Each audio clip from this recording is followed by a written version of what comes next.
This is RTV6 News at 11, working for you. Now at 11 o'clock, new details are coming into the newsroom tonight after a deadly crash in Whitestown along Interstate 65. Thanks for joining us. I'm Nicole Griffin. A truck driver is now arrested and charged in connection to the crash that shut down the interstate for more than 4 hours.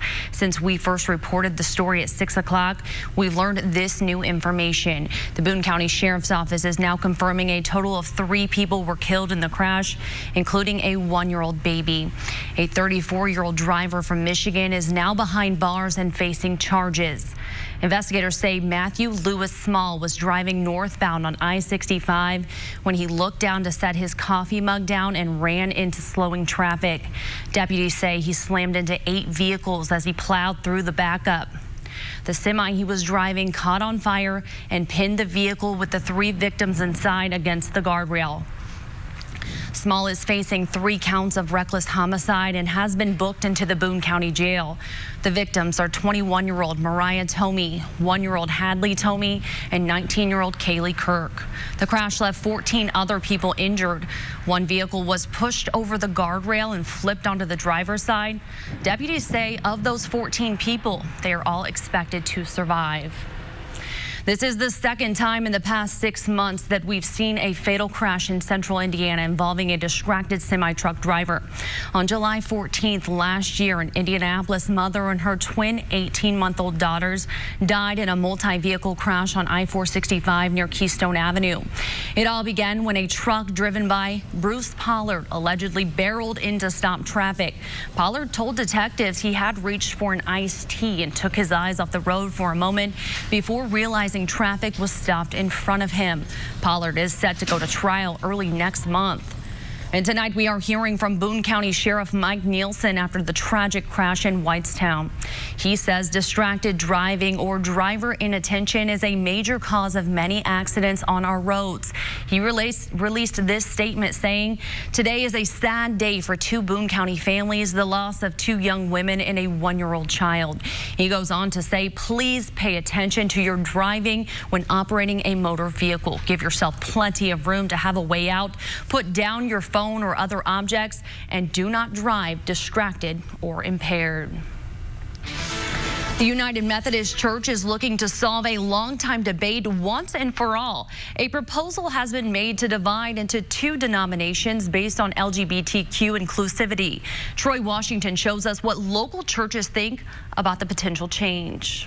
The holidays are coming to a close, but here at United Parks Methodist Church, the winds of change are stirring. The church has been talking about this for a very long time, and I think people have come to the realization that there is not a middle ground that everybody can now find. A proposal has been made to divide the Methodist Church into 2 separate denominations. The split could resolve a more than 2-decade-old debate over same-sex marriage and LGBTQ in leadership roles in the church. It's up to the General Council to make the final call, but if a split happens, it would mean one group can have its church with full inclusion of the LGBTQ, and another church which welcomes them but doesn't offer the same opportunities to serve. As for Reverend Dr. Andrew Scanlon Holmes and his church, Roberts Park United Methodist Church, he says they want full inclusion. My hope is, of course, that the laws of the church will change in order to allow us to be more supportive of people who wish to get married, more supportive of people who wish to come into leadership of the church. For this pastor, the freedom to have the ability to fully embrace and accept all people and recognize them for the worth they have and what they can offer to the church would be a game changer. But he understands other parts of the world may not be as progressive just yet. Within Indiana, it feels at times as if it is almost a 50-50.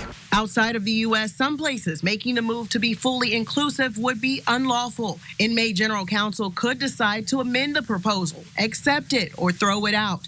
In the meantime, those sitting in these pews will have to wait to find out what the future holds. Working for you, Troy Washington, RTV6. Troy, thank you. In December, Roberts Park United Methodist Church took a vote to join a network advocating for equality. The pastor says his church wants full inclusivity. New at 11 o'clock, Greencastle police are asking for help finding a man who has been missing for more than 2 weeks. 45-year-old Darren Huff was last seen December 21st. A candlelight vigil was held for Huff earlier tonight, and a Facebook page has been set up to help raise awareness. Anyone with information about Huff is asked to contact Putnam County Dispatch at 765-653-3155. IMPD and Fishers Police plan to speak publicly tomorrow about 3 people accused in a 7-day crime spree with 18 victims.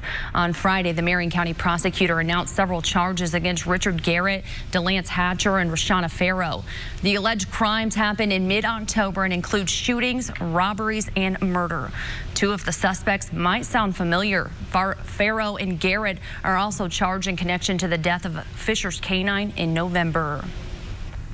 New information tonight from the Bartholomew County about an alleged intruder shot and killed by a homeowner. The shooting happened early Sunday at a home in the 2000 block of Home Avenue in Columbus. The coroner has identified the alleged intruder as 38-year-old Derek Henderson. The homeowner told police he fired in self-defense after Henderson confronted him with a baseball bat. The coroner says Henderson died from gunshots to the head, chest, and abdomen. Now let's check your Storm Team 6 forecast with meteorologist Kyle Mounts. Yeah, we are wrapping up a pretty nice Sunday across central Indiana. Temperatures made their way close to 50 this afternoon. We're sitting in the upper 30s right now. 38 in downtown, 39 in Bloomington, and 37 in Kokomo. Those winds have been breezy. They're starting to come down a little bit, but still over 15 miles per hour in the Kokomo area, and that is driving the feels like number into the 20s. Lafayette, it feels like 26. We've got lower 30s in Indy and Columbus with a wind chill of 33. Satellite and radar shows we've had that batch of cloud cover that moved through this evening, but we've already got some rapid clearing moving in through the overnight. So as kids are heading back to the bus stop after the long holiday break in the morning, we'll have dry conditions, temperatures in the 20s, and wind chills close to 20 degrees. All right, Kyle, thank you. There are reports tonight that 2 rockets landed on a house near the American Embassy in Baghdad. This coming amid rising tensions in the region and growing threats of retaliation in the wake of U.S. airstrikes that killed Iranian General Soleimani. Here's ABC's Mona Kosar-Abdi with the details. Iran vowing for revenge for the U.S. airstrike that killed General Qassem Soleimani. A red flag symbolic of revenge raised above a mosque. Crowds of mourners lining the streets as the body of Soleimani returned to Iran.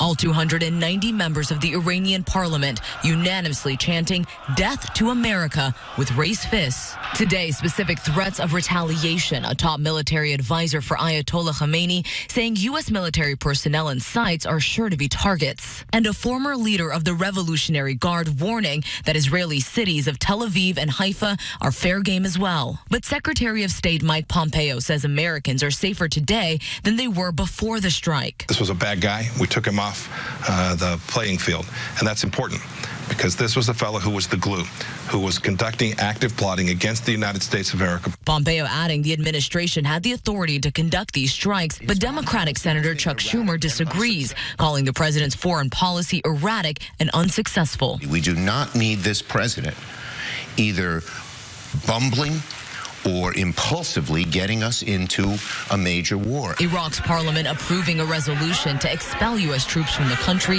The bill is non-binding and subject to approval by the Iraqi government, but it does have the backing of the outgoing prime minister. The U.S. sending reinforcements to the region, deploying more than 4,000 troops from the 82nd Airborne Division to Kuwait. President Trump tweeting out a warning: if Iran strikes any Americans or American assets, the U.S. has targeted 52 Iranian sites, quote, some at a very high level and important to Iran and the Iranian culture. Mona Kosar-Abdi, ABC News, Washington.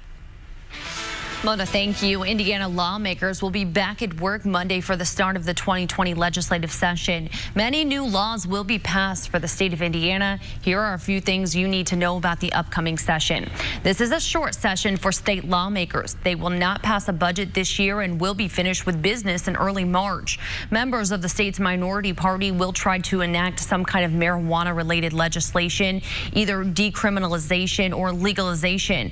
But it's unlikely to happen with the Republicans in power opposing those changes. And lastly, despite the thousands of teachers at the State House in November, legislative leaders are unlikely to make any changes to teacher pay this session. One bill that was filed last week that could have a large impact on many schools in the state. Democratic Senator J.D. Ford filed a bill that he says would prevent schools that discriminate against students, teachers, and staff from receiving taxpayer money. He filed it in response to Roncalli High School, which fired guidance counselor Shelley Fitzgerald after it was discovered she was married to a woman. Ford filed a similar bill last year, but it didn't get a hearing. So what's different this year? I'm hoping that the relationships that I've built, and this is what this business is based upon, being able to talk with my colleagues in a frank manner, I'm hoping that those conversations will help to lead to possibly, the bill getting a hearing. Roncalli has received nearly $5 million in public money through the state's Choice Scholarship Program. Yes. An update now, the community is continuing to answer a call for help. We told you last month a local pastor battling leukemia needs help finding a bone marrow match. Since our stories aired, 214 people have registered in response to Pastor Avery Bush Sr.'s story. The pastor of Christian Faith Baptist Church was diagnosed with leukemia in July. Since then, he's gone through several rounds of chemo, but doctors tell him the cancer will likely keep coming back without a bone marrow transplant. There is currently no match on the National Stem Cell Donor Registry for Pastor Bush. African Americans only represent 7% of the registry. If you want to sign up to help, go to join.bethematch.org/Pastor Bush. Or you can even text Pastor Bush. It's just one word to 61474. It can take weeks or several months before matching a patient. A devastating scene. One of the nation's busiest highways shut down after multiple vehicles crashed. The latest on the death toll and possible cause. Kyle. We have more winter warmth coming our way over the next several days, including a temperature surge later in the week. I'll talk about the wet weather that comes along with it. You're watching RTV6 News at 11. Now that's what Hardee's calls a resolution. This is RTV6 News at 11, working for you. A devastating scene on the Pennsylvania Turnpike near Pittsburgh. A massive pileup involving 3 tractor trailers, a tour bus, and passenger cars. 5 people are dead and dozens more injured. As Zachary Keish reports, investigators are working to figure out exactly what happened. A deadly chain reaction crash on the Pennsylvania Turnpike early Sunday morning has left several people dead and dozens more injured. We have 5 people that did not survive the crash. We have several people that were transported to area hospitals. We believe it's around 60 total. A passenger bus traveling from Rockaway, New Jersey to Cincinnati, Ohio, lost control, went up on an embankment, and rolled over. Was subsequently struck by 2 tractor trailers. Another tractor trailer came and collided with those 2 tractor trailers, and there was another passenger car that was also involved. Lamar Brady, a passenger on that bus, took this video shortly after the crash. He suffered minor injuries and spoke with ABC's Pittsburgh affiliate, WTAE. One of the guys, they kicked open the thing and said, everybody needs to get out, everybody needs to get out. There was one guy on top of me, and I was pushed up against the window, so we were just trying to figure out how to, and get up and off the bus. Many of the injured were triaged at the scene by emergency medical services. They were really dispatching patients to multiple hospitals and making a decision of where to take those that were maybe what we call walking wounded, as opposed to those that were more critical. The accident shut down the turnpike for hours. According to authorities, some drivers on the road reported there was a change in weather, but it's still unclear whether that played a factor in the crash. The road conditions seem to be fine in that area. We treat all night long. The NTSB is heading to the scene to assist in the investigation. Zachary Keish, ABC News, New York. Zachary, thank you. A warning tonight for all dog owners. There have been several recent sightings of coyotes, and a local group that helps recover at-risk dogs is putting out a warning. Animal Containment and Education posted that they're working a case on the north side of Brownsburg. They say it's normal to see coyotes on cameras where they work, but recently they've noticed coyotes packing up and acting aggressively around their feeding station. They say generally they don't eat the food they put out, but they believe there is some hunger issues for the coyotes. Their message: keep your pets inside and supervise them when they are outside. Coyotes can jump fences, and when they run in the packs, the group says they can be dangerous and even dangerous to larger dogs. Australian brush fire smoke caused the sky to turn orange in Auckland, New Zealand on Sunday. Skies in Australia also shifted. They turned blood red above parts of the southeast part of the country. Wow, Kyle, look at that shot there. That's a very interesting pretty shot. Amazing. And so what happens is all that smoke that's in the air is blocking out the blue light essentially and just leaving the shades of orange and red left for us to see. But scenes like that there. We had some sunshine actually return to the area. It was nice today. Yeah, it felt pretty good this afternoon. A little breezy, but those winds are going to start to relax here a little bit as we go through the overnight. They're under 15 miles per hour in the city with a temperature of 38 degrees. There, though, it feels like we're at 30 because of that breeze that's coming to us out of the west. Temperatures in the 30s. We're still holding on to some 40s, though, south of Interstate 70. 41 in Columbus and Bedford, Connorsville as well at that 41-degree mark. By tomorrow morning, we'll see those temperatures sliding back into the middle and upper 20s under mostly clear skies. Still a little bit of a breeze that's going to send wind chills to around 20 degrees. So not a bad idea to layer up tomorrow morning. At least we will have some sunshine around and temperatures that will respond to that. We'll get into the upper 30s for your lunch hour and eventually back into the lower half of the 40s across much of central Indiana. And we'll keep a mix of sun and clouds going here throughout the afternoon. Not nearly the breezy conditions that we had to contend with today. So we're not going to have as much of a wind chill factor for you. Temperatures will make it to 46 in Bloomington and Columbus, 41 for you in Peru, and 43 in Lafayette. So even though it's going to be a little bit cooler than what we had today, we're still talking about numbers that are above average for this time of year. And it still looks like that next weather system as we go into our Tuesday is going to stay off to the south and east of us. That will bring some snow there into portions of West Virginia, but for us, just a few more clouds around. Behind the system, we do get in on some colder air. We'll go from highs in the 40s again on Tuesday to just 36 on Wednesday, which is average. And then look at that temperature surge as we get into Thursday, 52 degrees.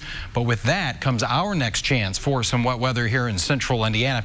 This is TrueCast. As we get into our Thursday evening, you can see the first round of rain moving in, and we're going to see that rain coming our way throughout the day on Friday and even into Saturday. We could see several inches of rain. We've already had some soggy conditions, so you combine that, we may have some flooding issues, something certainly we'll be watching as we go through the next several days. We're dry and quiet, though, as we go through the first half of the work and school week. Temperatures in the 40s the next couple of afternoons, 36 on Wednesday. There's that temperature rise. Once the rain moves out of here, even into next weekend, we've got highs in the 40s, and looking beyond that, even toward the middle and second half of January, Nicole, it looks like our temperatures are overall going to be above average. The winter warmth just keeps coming. I think a lot of people like that. I'm not complaining. I'm not either. All about it. Thank you, Kyle. Well, coming up, with more Americans in need of care, researchers are working on teaching machines to help patients when nurses aren't available.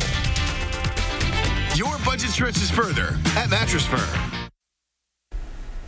It sounds like a futuristic prediction could soon become a reality. Experts say a shortage of caregivers will leave America's aging population in need. Bo Evans found out how robotic nurses could help. Hi, my name is Philip K. Dick. The robotics lab at the University of Louisville is a lot like a toy shop. You don't feel like you're working with them. It's like more like playing around with robots. Sumit Doss is a researcher here, and for him, it's a dream come true. It was always tinkering with things and making new stuff, and my parents always encouraging me to do new stuff, and even if I fail, they would be like, it's okay, move on to the next project. So it has always been a project after project after project. But here's the thing, he's not playing around. Sumit and PhD student Shamsuddin Abu Bakar, who goes by Abu, are part of a research team building a robot to help people heal. So in my estimate, about 5 to 10 years, hopefully we'll be able to see them work alongside nurses. This is Arna, the adaptive nursing robot assistant. Arna is built to help nurses do their job. So you push on this like the walker that elderly people use? The robot can do a few things. Monitor a patient's vital signs, pick up things and bring them to a patient, and help them walk down a hallway. This robot really has the potential to diminish the incidence of patient falls. Patient falls are a big deal, and Cindy Logsdon knows it. She's a consultant on the project and was the Associate Chief of Nursing at the University of Louisville Hospital for almost 10 years. Because a big reason that patients fall when they're in hospitals is they try to get out of bed by themselves, or they try to reach something that they can't reach, or they depend upon the darn bedside table. According to the Agency for Healthcare Research and Quality, between 700,000 and 1 million patients fall in hospitals each year. Everyone involved in the project is hoping the robot will make a big difference in the U.S. and abroad. And so if there are any of the basic sort of skills that a robot could take over in collaboration with the nurse, in partnership with the nurse, it would free up the nurse for more higher level activities. It's about how to assist them in doing tasks that can eat their time up. I know what you're thinking. Sure, these robots may help us heal in the hospital, but what's to stop them from becoming self-aware and destroying the human race? I mean, we've all seen Terminator. I think that's limited to fiction. I don't think that's going to be a reality as it is shown in Hollywood. So yeah, I wouldn't be worried about that. In Louisville, Kentucky, I'm Bo Evans reporting. At Ashley Home Store, this is home. Washington Square Mall is facing a major setback with 2 major retailers closing. Dick's Sporting Goods closed permanently today. A sign posted in the store notified customers. Another store planning to close this month at the mall, according to employees, is Burlington. We talked to shoppers today about this news and what it means for the area. It's kind of unfortunate. This was a big mall when I was young, real busy, but it's gone downhill. The decision to close comes several months after an Ohio-based company took control of the site. Since August, the company has improved lighting and added security. The property manager has said to customers on Facebook the closures will not detour them from making improvements. And major improvements are coming to the Lawrence branch of the Indianapolis Public Library. But before that happens, the library will temporarily be closed. The closure begins today as crews start to work on renovating the branch. This is the first renovation since opening in 1983. Once it reopens, visitors will notice an updated entrance, new group study and tutoring areas. There will also be improved access to technology, charging stations, and new spaces for children, teens, and adults. The $1.5 million project comes after receiving suggestions during a series of community input meetings hosted last year. Any materials placed on hold can be picked up at the Glendale branch. Construction is expected to be completed in mid-2020. Kyle. Some exciting changes there. And as we look ahead to our Monday, we've got some sunshine back with us. It's going to be a little chilly there in the morning, but we'll warm up pretty nicely into the afternoon. Lower 40s once again for us. Quiet weather here to start off the week, and that will actually continue as we go through our Wednesday. Gets a little bit colder there, 36 for the afternoon high, but then we'll see those temperatures jumping into the 50s Thursday and Friday. It does come with some rain, and we could see in some areas several inches of rainfall between Friday and Saturday before that system moves out. All right, Kyle, thank you. And thank you so much for joining us. Good Morning Indiana starts tomorrow at 4:30.